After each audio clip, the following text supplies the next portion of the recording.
Mark 1. Conversations at the speed of sound.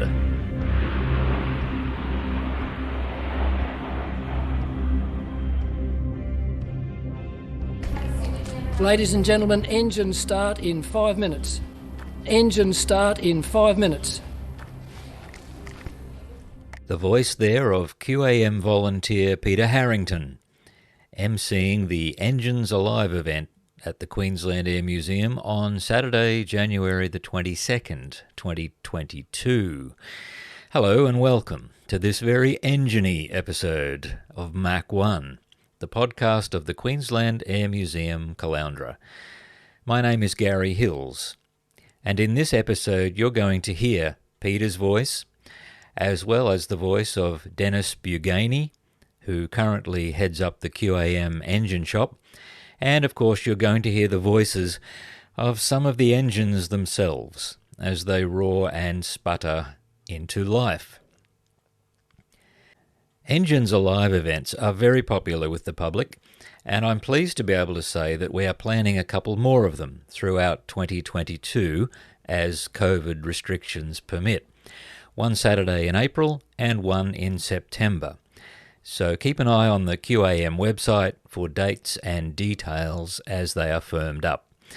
That's qam.com.au. Good morning, ladies and gentlemen. Welcome to the Queensland Air Museum first engine run of the year. Now, Peter Harrington joined the engines team at the Queensland Air Museum in around 2008, but about 6 years ago, he transferred across to the restoration team on our Lockheed Neptune, A89277. We have an episode planned on the Neptune restoration project coming soon. Another fascinating project on another amazing aircraft. On the PA, Peter went on to give the safety briefing. What we're going to do today is run some old aircraft engines, some old, some very old, but there's a few details I've got to give you first. What we're going to do today is not inherently dangerous. All over the world people are starting aircraft engines for various reasons. Fly aeroplanes, performance assessment, routine maintenance and all sorts of things. But there's a couple of safety things I want to bring to your attention. As I'm sure you'll appreciate, it is best practice for us to take all reasonable measures to ensure that your visit to the museum is a happy and safe experience. As Peter said, starting an engine is not inherently dangerous, but the engine guys demonstrated an abundance of diligence and caution on the day. You know, these historic engines, with their noise and smoke, they're very impressive. And people of all ages tend to burst into a round of spontaneous applause after each one is run and shut down. You're going to hear that in a minute. I don't know, it just feels like you have experienced something rare and interesting and you want to applaud. Maybe also it's an acknowledgement of the work of the volunteers in the engine shop, all their work and expertise that's gone into restoring and displaying these aspects of Australia's aviation heritage. Back now to Peter, who gave an excellent introduction to each engine prior to starting and running that engine, just for a few minutes each. Such as this one, the Franklin 335, you'll hear that there was a brief siren sounded before each startup. Again, just a safety measure. Those of you who have watched the program MASH will be familiar with a particular helicopter that was used to fly the casualties back to the MASH. This engine, which is made by the Franklin Engine Company, was the engine that powered that particular helicopter. It's a Franklin 6-cylinder opposed air-cooled engine, and it's mounted vertically for helicopter applications, and it was manufactured in the 1940s. It was used to power the Bell 47G helicopter, which you see in MASH, which first flew in December 1945. It's good for about 200 horsepower. It's a 335 cubic inch or 5.4 litre displacement engine, and considered by Franklin owners to be temperamental, prone to oil leaks and usually difficult to start. Owners claim to have spent time, effort and money to solve oil leaks without satisfactory results, only to see the leak unexpectedly cease and the new leak appear somewhere else. All right, let's see how it goes this time.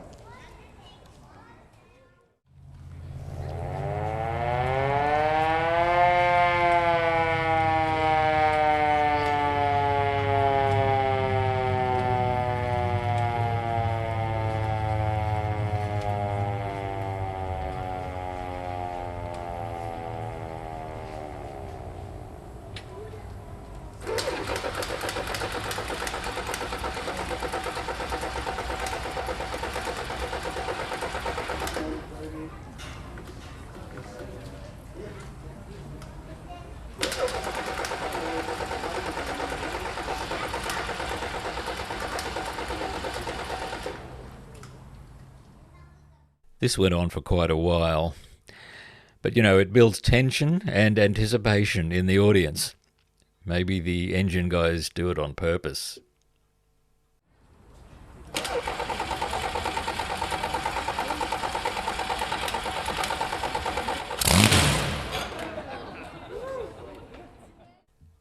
That got everyone's attention, and it signalled that things were about to happen.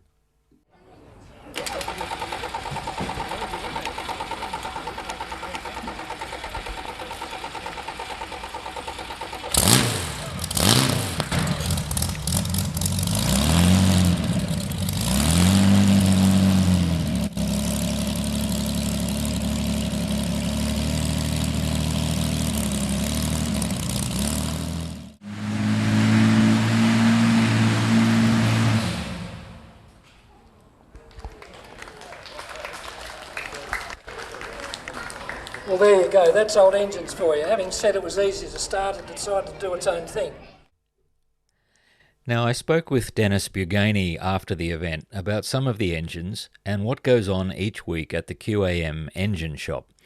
And he started by describing his background and his involvement with the QAM, and then went on to describe the Gypsy Major engine, which was run on the day. So I'm standing in the QAM workshop at the moment with Dennis Buganey. Give us a quick sketch of how you got to be here. Well, I was just a licensed engineer, fixed wing, rotary wing, piston and turbine for I think about 49 years. I think I ended up. I was an apprentice with Qantas for 5 years initially, and then later on, of course, went into commercial helicopter flying, and then after extensive illness, my wife taught me into what skills and brain matter I had left. She said, why don't you go down to the museum and try and keep some of it going. And presently we've got 8 engines in stands that run, and then we have 3 aircraft engines that are in aircraft that run as well.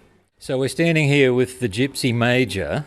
This is an iconic bit of machinery, isn't it? This was very widespread and used for many, many years. Can you give us a quick rundown of the Gypsy Major? Yeah, sure. The Gypsy Major is, from a UK and European point of view, was probably the most used light aircraft engine. Tiger Moths, Tailorcraft, all the light aircraft usually had Gypsy Majors in them. And out here there was, if not thousands, certainly hundreds of them out here in various aircraft. Built in the 30s, 40s and into the 50s. And in fact, I believe this one was put together in Australia.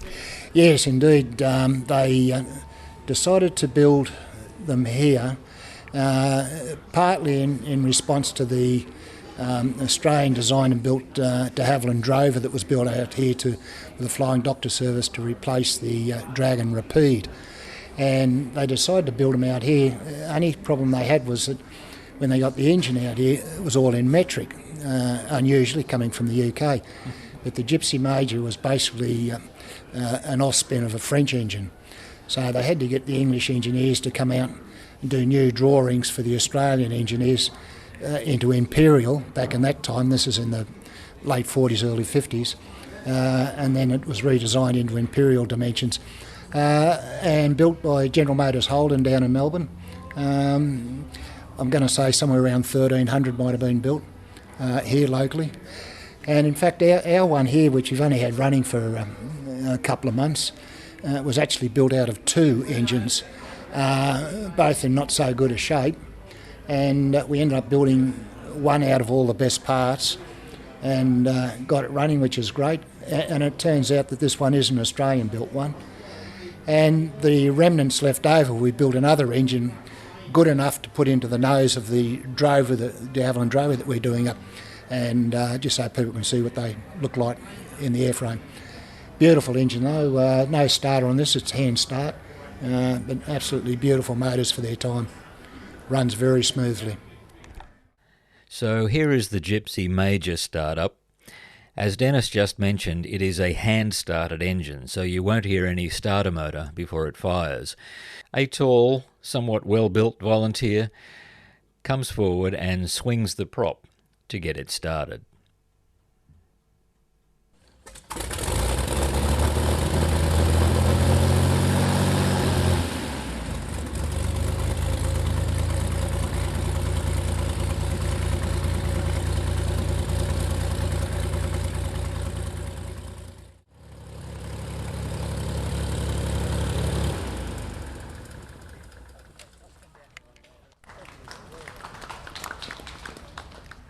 I noticed that the aero engines that are not in airframes obviously have to be mounted somehow, and it has to be safe and it has to be robust and portable. So this is on a very impressive looking stand on wheels. And do you guys build these?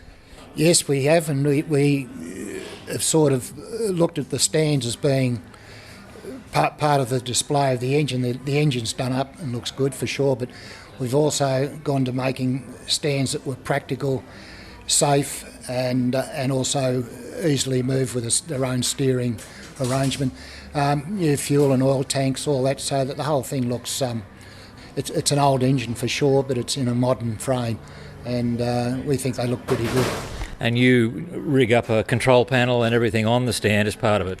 Yeah, that's it. We've got to make instrument panels and fit instruments and throttles and fuel systems, all that. In fact, once you get the engine finished and you start on the stand and you've got the stand finished, you've still got a couple of months' work just fitting everything out, rigging up, making and rigging throttles, hooking up instruments and so forth. So yeah, quite a bit of work, and I think the Gypsy, two people, well probably three sometimes, it's probably been 18 months project.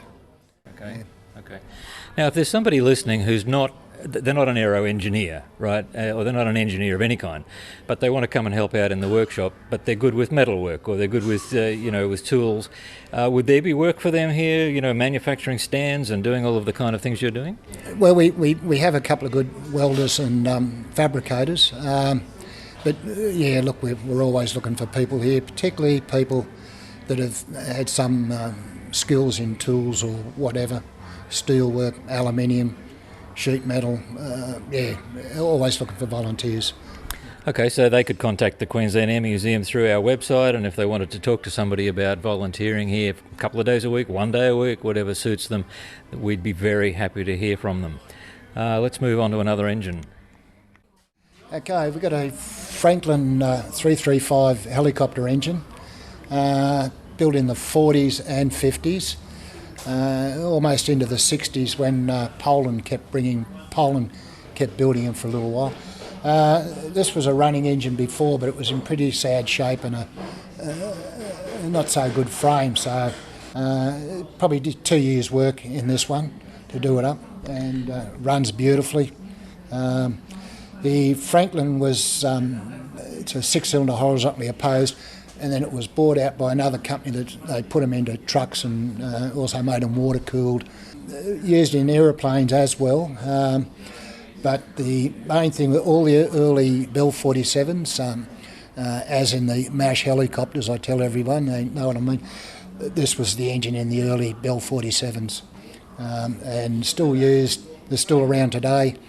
We still buy parts for them, and a very good engine. Lycoming came along in America and created a bigger, better engine, which in later 47s and Hiller helicopters, they went to the Lycoming, and these sort of got left behind a little bit. But again, beautiful engine. Continental, what have we got here? Okay, we've got a Continental IO520B. It's a very common general aircraft engine. Cessna, Beechcraft and single and twin engine aircraft. Very common engine, 6-cylinder, air-cooled. It's an injected engine as well. Very, very common. And still are. This one was rebuilt with a little bit of help from an overhaul shop, and it's pretty much back to original condition, other than the fact that it's not certified, and it never will be, of course. Again, runs well, beautiful engine, and it's an iconic present-day engine. To this day, they still make these engines, and we actually have some aircraft on the lot here that actually have these in it. Continental was the two main companies were Lycoming and Continental, and they're always in competition with each other. And so you'll find both Continental and Lycoming engines in fixed wing wise. You'll find them in everything. Yeah. So even today in a Beechcraft or a Cessna, you might find a Continental. Exact same engines you're looking at. The exact one. Yep, exact same engine. Yep. Yeah, come up quite nicely, this one, and that's the Continental colours. That's how they look in the airframe. Exactly. It's a classic one. Okay, we've got a Continental W670 radial engine built in the States. Extremely popular engine, probably one of the most built engines over there, because they used them in a lot of the training aircraft over in the States, mid-30s to the end of the Second World War. I built thousands of them. The most common use was in the Boeing Stearman, which was the primary US military trainer for probably 10 years. And the Stearmans, I think, built somewhere between 10 and 15,000. So, also, they did use them in some military vehicles and tanks, and also some landing barge vehicles. 7-cylinder, a little bit tricky starting, but they're a beautiful engine. It was the go-to engine for a lot of things, actually. And you look at the list of what it was used in, and it's quite mind-boggling, actually. And when this was donated to the museum, was it in running condition? No, it wasn't. No, it had to be restored here, and it's actually in the works of probably this year to start a restoration work on the stand and the engine, and we'll do it up, and new instrument panels and fuel and oil tanks and all that sort of thing. They're a bit of a radial engines are bits of oil burners, so in fact, yeah, they leak a bit of oil, but that's the way they are. And I think we saw when it did start up, it took a little while, but once it started up, there was a little bit of oil being spread around about the place, not just burning, but being ejected. Yeah, no, that's right. With radial engines, normally they get hot, what they call hydraulic in radial engines, where the bottom cylinders fill up with oil. They don't fill up; they get enough oil there to extinguish the plugs, and they cause a bit of compression there, and the starter mode will have trouble turning over past there. So normally, what would happen, you'll see it on the big aircraft where you've got the big prop. You'll have the guys walking around backwards to the props to turn them over. That's to get rid of any oil in the bottom cylinders. And a new practice we've got with this one now is to remove two bottom cylinder plugs, keeping in mind that all the aircraft engines have got 2 plugs per cylinder, because they're dual ignition, and they're separate systems. And then we'll just turn it over on the starter, put the plugs back in, and they're good to go. Because this is only a cut down prop on this, you can't really get the leverage to turn it over. So we just pull the plugs out, turn it over, put them back in again, and then good to go. But this particular one, we've got a beautiful old antique maintenance stand, and we're going to keep that, retain that, and do it up. And then we'll just do a new frame at the bottom.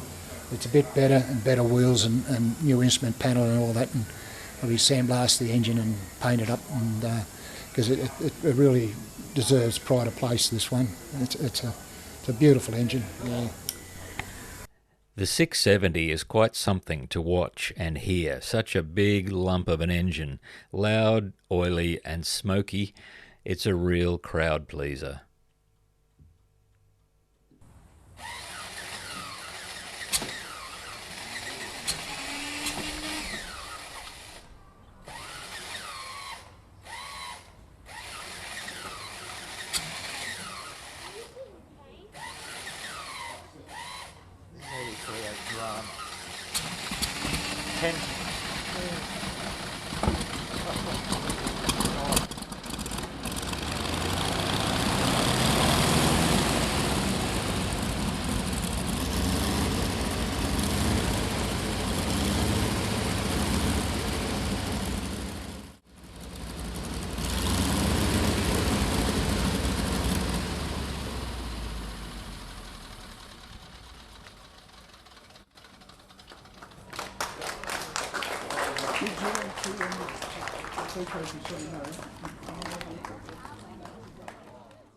Dennis, it's been a pleasure to listen to you. Thank you for that. There's a lot of people listening who may or may not be engineers, but who are just interested in aviation, and this is such a big part of the story that I appreciate you spending some time. The final engine of the day to run was the Pratt & Whitney 9-cylinder radial engine in the Broussard, mounted in the airframe. I've put a video of that engine start on the Facebook page for the Queensland Air Museum. If you'd like to see that video, you can go there anytime from today onwards. So that's our episode. This has been just an introduction to one of the many things that go on at the Queensland Air Museum Caloundra, preserving Australia's aviation heritage. Thanks for listening, and keep an eye on our website for updates about another Engines Alive Day, one in April, one in September of 2022. I'll go now, but if you have 2 more minutes to spare, hang around and we'll go out with the throaty, growly Gypsy Queen, introduced again by Peter Harrington. The W670 is another de Havilland product, and it's the de Havilland Gypsy Queen Series 70 Mark II. It used to be known as the Drama Queen because it was very temperamental, sometimes difficult to start, and that really is due to its age. It's an upside-down 6-cylinder, 10-litre engine used to power a number of aeroplanes, one of which was the de Havilland Dove, an example of which we have in this hangar right behind you. And the last time the engine ran, it ran all right. So keep your fingers crossed.